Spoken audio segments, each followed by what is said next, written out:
Hello and welcome, everyone. My name is Ramian Pierre. I am the Chief Learning Officer at Break the Norm Leadership, and today we are talking about leading and managing change in self and in others. I'm going to make a couple of quick announcements, and then I'm just going to dive right in.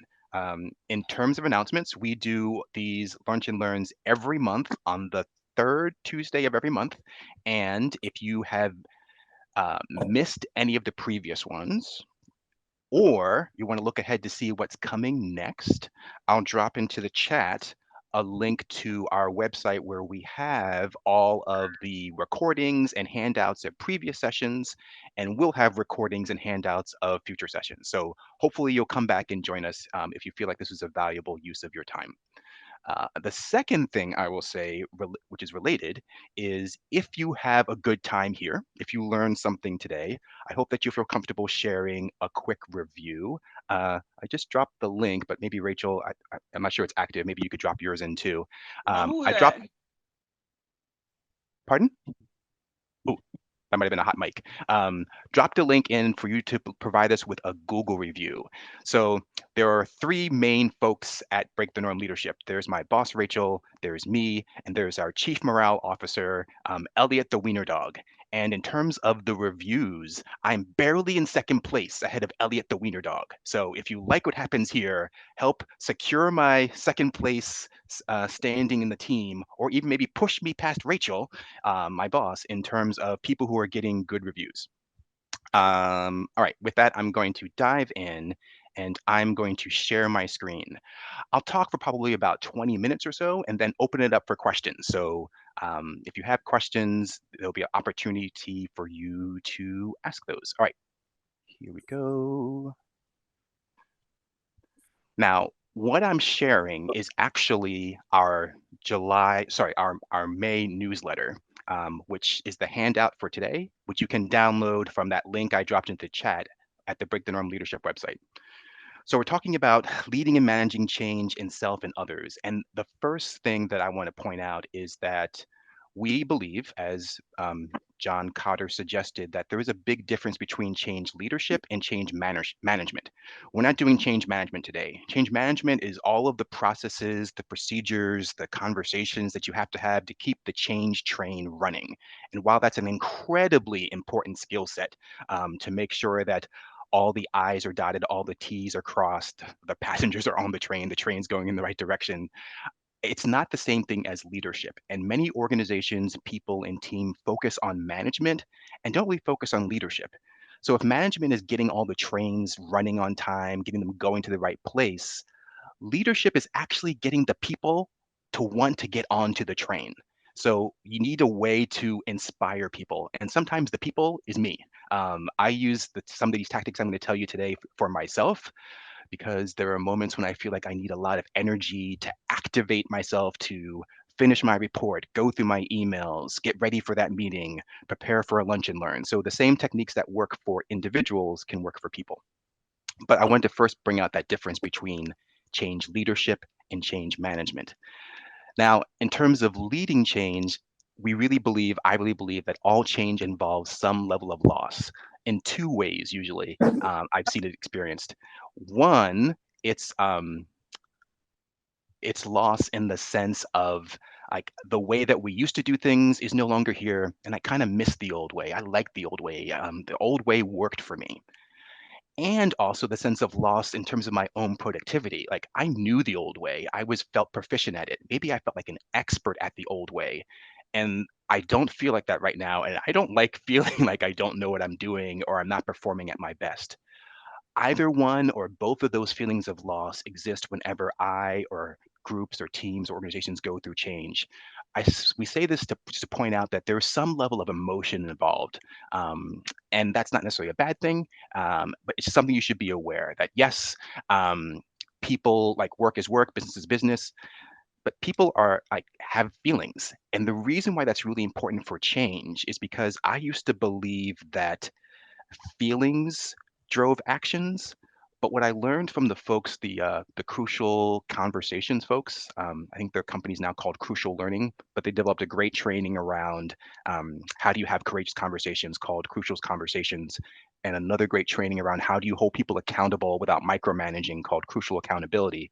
What they found from their research is that it's only partially true that feelings drive actions. What's really true is that stories drive feelings, which drive actions. Let me give you just a quick example that you may have heard. I've heard this story before. It's a story of a person, I think in New York or some big city. They get onto a train and they see these two kids running up and down the pretty much empty, otherwise empty train car. Kids are running, bouncing off of things, climbing over things, and then what looks like the kid's father is at the end of the car, just sort of sitting there, not paying attention to them. And given this data, the story the person makes up in their head is these kids are wild and crazy. That's a negligent parent. They should do better. And then the person might even be moved to say something to that adult, saying, "Hey, you need to take care of your kids. You need to manage your kids. Like control them, please."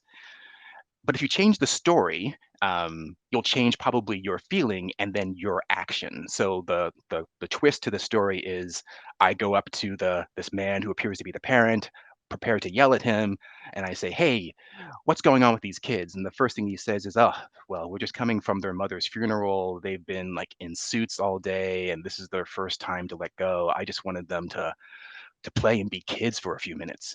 And of course, like with that story in my head, I feel completely different and my actions be very, very different. So that's just a quick example of how stories can change feelings and then those feelings drive actions. So effective change leaders, powerful change leaders are really good at creating stories. I'll say creating, but also we could say framing stories that inspire the feelings to drive the actions that's necessary to get people onto the change management train that then the change manager takes care of. Um, the storytelling model that we're particularly fans of is the SOAR model. It's an acronym, SOAR, where the S stands for situation, the O stands for obstacle or opportunity, A stands for action, and R stands for result. I'll quickly walk you through the model. So, in terms of situation, that's where you tell the part of the story where you explain what's going on and how does what's going on foreshadow the fact that we need to change. Then for obstacle or opportunity, you're going to pick one of those. Like, is this an opportunity you want to take advantage of, or an obstacle you need to overcome? If it's an obstacle, you need to sort of describe, okay, what is the challenge that we are facing, and what do we need, like, what is the obstacle that we have to overcome in order to get the thing that we really want? Or if it's an opportunity, you want to present the opportunity, but also explain like why now is the time to take some action.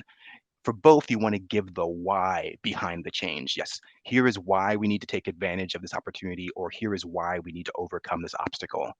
And then you want to, in the story, talk about here's the action that we individually and collectively need to take in order to launch the change or to make it stable and permanent. And here's how long we should be prepared to do this. And then lastly, with result, you're in the story, you're talking about how things will be once the change is done. And you're also talking about what it'll look like as you're on the way to change. Because one of the things I found time and time again, whether it's leading people, change management, education, adults want to know, one, am I doing this right? And two, are we going in the right direction? So tell them in advance how they will know they're doing it right and how they will know they're going in the right direction. Here's a slightly ridiculous example to sort of demonstrate all of this in action. It's I used to work at the John F. Kennedy Center for the Performing Arts, and I don't know if you know in their education department, and it was a pretty big department, 40 different people running zillions of programs regionally, locally, regionally, nationally, and internationally. And I'm going to admit to some degree we were a bit complacent. We were, sorry, I'm not with them anymore. The big fish when it came to nonprofit performing arts in the DC area and in the country and arguably internationally. So I used to make this joke in the form of a story saying, Can you imagine what it would be like? Like, we can't be complacent. We have to be a little more active and engaged. Just imagine if there was an organization across the street dedicated to the exact opposite of what we are dedicated to. We're dedicated to making sure all people, regardless of their means, have access to art opportunities, whether that's performing the arts, whether that's like producing performing arts or consuming performing arts. But what if there was an organization across the street that was dedicated to eradicating all arts, like to taking the enjoyment out of all performing arts? Wouldn't you feel more motivated to do what you do? Wouldn't you feel more inspired? I didn't make it into a full story, but that kind of idea is SOAR in action, like, or storytelling in action to drive storytelling in action. It's an example of using storytelling to lead people to a particular action. Let's not be complacent because we have to remember there is an organization directly across the street that is determined to beat us. It was sort of my like Justice League versus Legion of Doom metaphor, but that kind of story really speaks to people. There are other kinds of stories that we've seen time and time again work in terms of motivating people and teams to actions. There are startup stories like we need to build something new and exciting, or we need to build a problem for this disaster or this crisis. There's the turnaround story. Everything is on fire. We have to put out the fires, or this ship is sinking, or we've got to save ourselves from disaster. Like some story like that. The harder story to get people to really buy into are realignment stories where everything's okay right now, but if we keep going in this direction, it's not going to be okay. But I will admit to you, those are my favorite kind of stories to drive action because when you get them, when you tell them right, you really can make a huge difference. It's like every movie you've seen where the little kid sees the monster or the ghost before anyone else does, but no one believes him or her. Or it's the story where like everyone's living happily above ground. Meanwhile, underneath in the sewers, something evil is happening, and you're just waiting for the moment when I don't know, when the monsters or the cicadas come out of the ground. I just find those stories personally very compelling.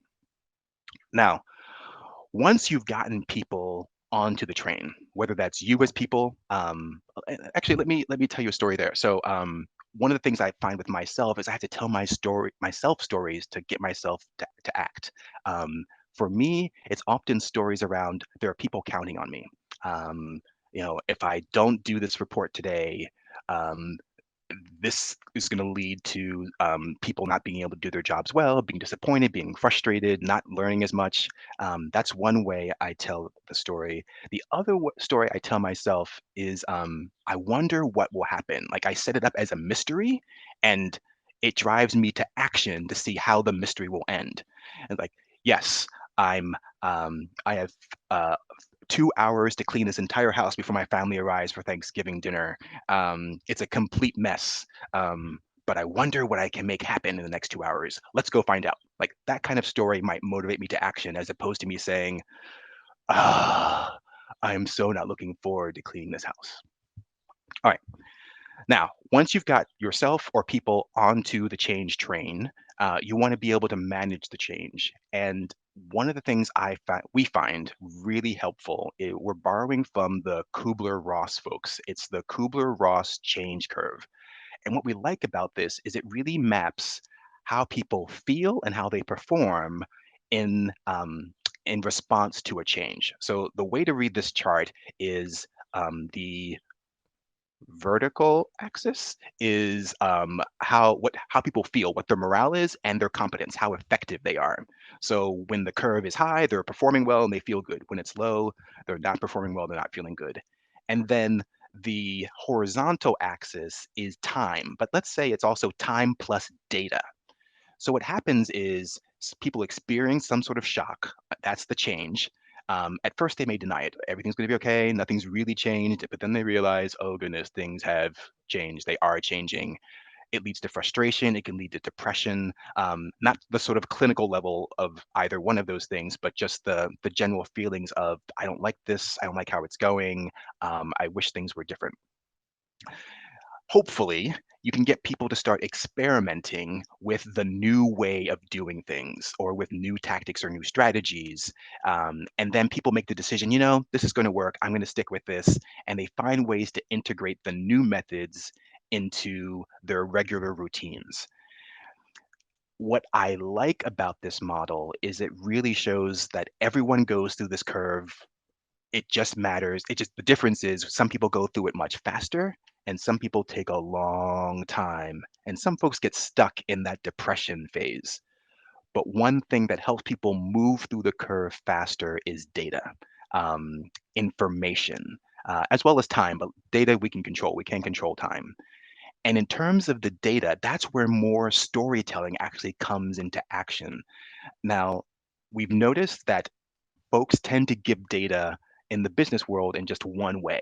It's always facts, facts, facts. It's really logos. But we understand at Break the Norm Leadership that you need three ways to convince people. You need logos, you need objective data, but you also need pathos and ethos. So if logos I think head, objective data, pathos is heart. Like, what is the feeling center data that you can share about this change or and why it's important and helpful? And then ethos is more. I feel like that's like a gut check. You can't quite see my gut down here. It's how who is saying that this change is important? Who is sharing the data? Is it coming from an authoritative source or a reputable source or a well-respected source? Now, as change leaders, it might not be you who has the ethos power to tell the ethos side of the change story. You might need to find a third party in your organization who can tell that story on your behalf. So don't assume that all these messages need to come from you, but the target population needs to hear, we believe, some form of logo story, some form of ethos story, and some form of pathos story in order to help them understand to get on the train and then to stay on the change train once it leaves the station. That is what we believe it'll take to get people out of the frustration and depression through experimentation and up back towards integration. All right, just a few more things. Here we go. No change or slow change. So there was always going to be some level of resistance to change. Now, initially, some of that might be because of the sense of loss. People just are in denial, and denial can look very much like resistance. But then there can be actually some people who are um, slow walking the change as a form of resistance or actively fighting the change.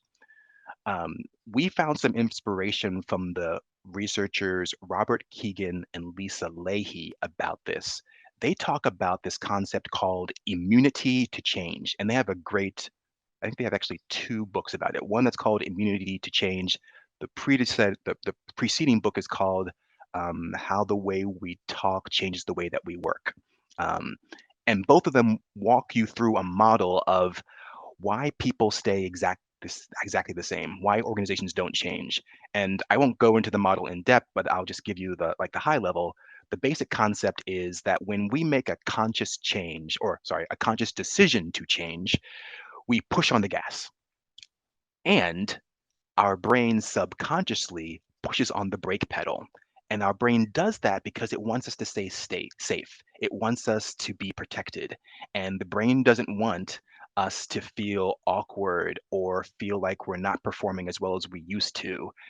Because if you notice in the Kübler-Ross curve, it's one of those J-shaped curves where regardless of whether it was a good change or a bad change, according to you, there's going to be some period of getting used to the new normal and your performance is going to drop. And so the pressing on the brake is really our brain protecting us from that drop in performance. And Kegan and Lahey say instead of pushing on the gas harder, which just results in most organizations or people subconsciously pushing on the brake with equal and opposite force, a more effective way of dealing with that resistance and moving forward is to find ways to slowly let up on the brake. Because if you slowly let up on the brake, the vehicle, in this case, the change train, will gather momentum and keep moving. So they go through I don't mean to be dismissive. They walk you through a process where you as an individual or you as a team leader or organization lead can help identify why are we pushing on the brake? Like, what are our commitments that are keeping us doing that? And what can we do to revise those commitments so that we'll gently let up on the brake? I think it's a really elegant way of managing a change once you've gotten people onto the change train. And I really encourage you all to take a little time to Google them to see if that research might work for you. All right. With that said, I'm hoping that there might be, I'll stop sharing my screen. Again, if you want that handout, all you have to do, I'll drop it into the chat again, is go to our Break the Norm Leadership website where we have all of our Lunch and Learn information. Go to the May tile, and then if you click on the download button, that handout will be available there. The recording of the session will be available at the camera icon sometime later this week. But what I would like to do is to see what questions folks have, because I would like to see if I can help. Who has a question for me? Feel free to drop it in the chat or let me know and we can take you off mute.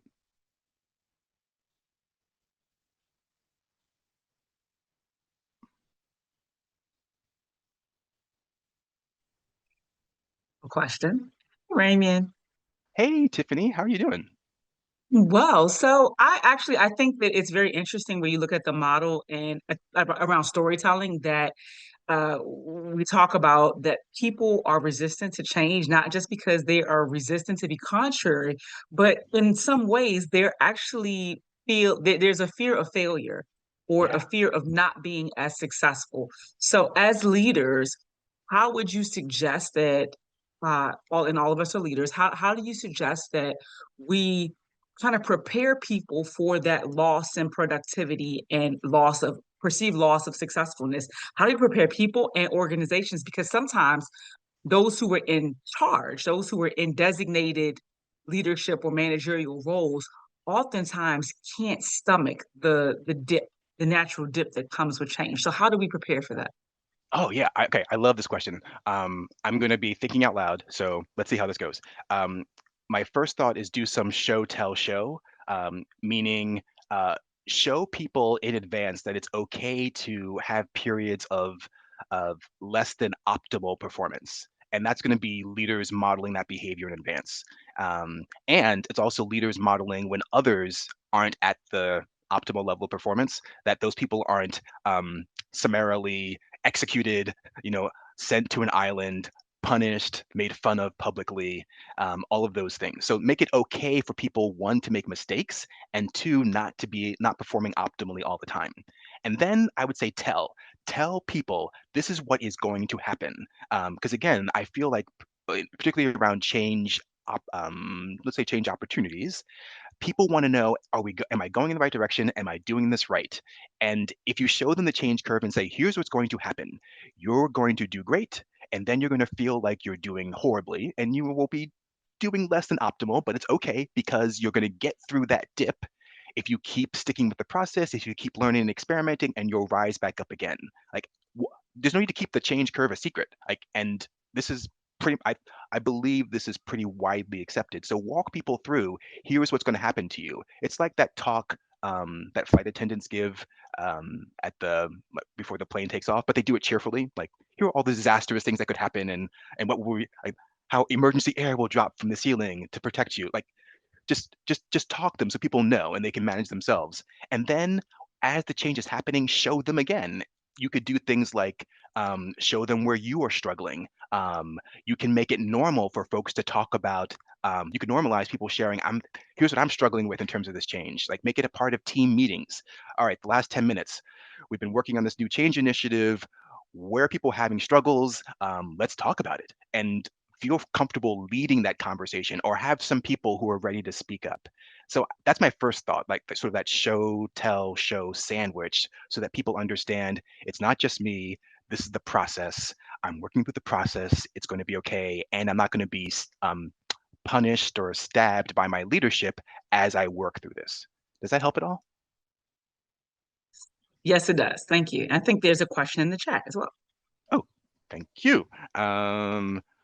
Do you have an example to illustrate the Kegan-Lahey concept of breaking at the same time as moving forward, the countercurrents? Oh, well, yeah. Personal examples are easy. So once I made the conscious commitment, hey, I am an introvert with stranger danger. oh, thank you for the question, Chris, by the way. I'm an introvert with stranger danger. I'm going to spend more time networking with people because clearly networking is a critical skill in terms of my career advancement, helping people. Like, I can't help people if I stay in a bubble. And then I would go to networking events and I would hide in the corner. I would stay on the fringes. I would I would show up very early and leave after talking to two people. Even though I was committed to it, I was still like awkward and afraid. Um, on an organizational level, it might be things like, yeah, we're going to improve the representation of women in our organization, but we're not going to collect metrics, and we're not going to make anyone feel too uncomfortable by holding them accountable. We're just going to sort of put out a policy. Like, there are all sorts of ways that organizations or people protect themselves. And there was something else I was going to say. How do I don't know. Does that is that I'm sorry, I lost my train of thought. Does that help, Chris? Yeah, that's helpful. It sounds to me like it's incomplete execution, It could be. in other It words. very much could be. Yeah. Yes. Ooh. Do you mind if I steal that? I'll quote you. I promise. Sure. Um, no, I really like that because it's not it's admitting or acknowledging that I'm pushing on the brake. I'm sorry, I'm pushing on the gas. I want this change to happen because that's what people think when they first hear this idea. Is that not even when they hear this idea, when they realize they're not making progress, whether it's losing weight or anything like that, they're like, maybe I don't really want it enough. And that metaphor is in our culture a lot. You don't want it enough. You have to want it more. Like, try harder, try harder. Whereas I probably take the more Kegan and Lahey, and I take the more therapist approaches. Well, tell me more about why you're not making progress. Let's unpack that a little bit. Um, and I find people get a lot farther, I and other people get a lot farther by doing that than sort of beating ourselves up um, about or hinting that we're not pushing on the gas far enough. It's like this is the world of pushing on the gas is the world of shoulds. You should be trying harder. You should be making progress. You should. And my friend, the amazing Amanda Ray, says people should stop shooting on themselves. So let's investigate the brake as opposed to saying what we should be doing with the gas pedal. Does that help at all? Yeah, that's great. And those personal stories, examples you gave really resonate. So that helps. That's another point here that the self-disclosure and the personal stories can help motivate people when you're seeking to lead change. Yeah, they really can. I recently had a conversation with this amazing leader. I can't remember who it was because I've talked to a lot of people, but what they basically said was you have to lead from up close, not from far away. And particularly around, and he was talking about change too, I think. He said that often the change edict comes from up top, and then we retreat to our offices and wait to see so we can see the big picture and let's see how it goes.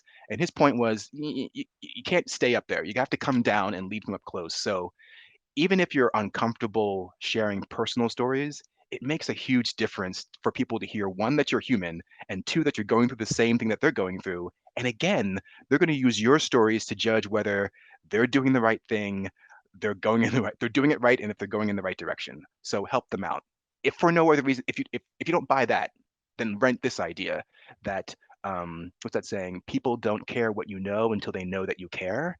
And being willing to be a disclose is often a way of showing that you care, right? Because it's like we often show trust by approaching people with an open hand. And that's essentially what some level of self disclosure is. Now, don't share your personal childhood traumas. Nobody needs that. Again, it's like, but what you can share are relevant anecdotes about what your team is feeling. You might also be feeling as well. All right. We're keeping this to a tight half hour, so I'm going to stop us there. Again, I'll say a couple of things. If you liked what you heard here today, I'm in a three-way internal race between Rachel, who's in number one position, and Ellie, the Wiener Dog Chief Morale Officer at Break the Norm Leadership, who's in third place. I'm in second place in terms of reviews. If this was useful at all, then please leave a good Google review for Break the Norm Leadership. Mention my name so that I beat Ellie and maybe even my boss. And if you liked what you heard today, next month we're talking about navigating challenges, and we'll be doing that on June the 18th. All right. I'm going to stop us there. Have an awesome Tuesday, folks, and I hope that you're able to use some of what you learned here. I hope we earned the privilege of your time and attention. Have a great Tuesday.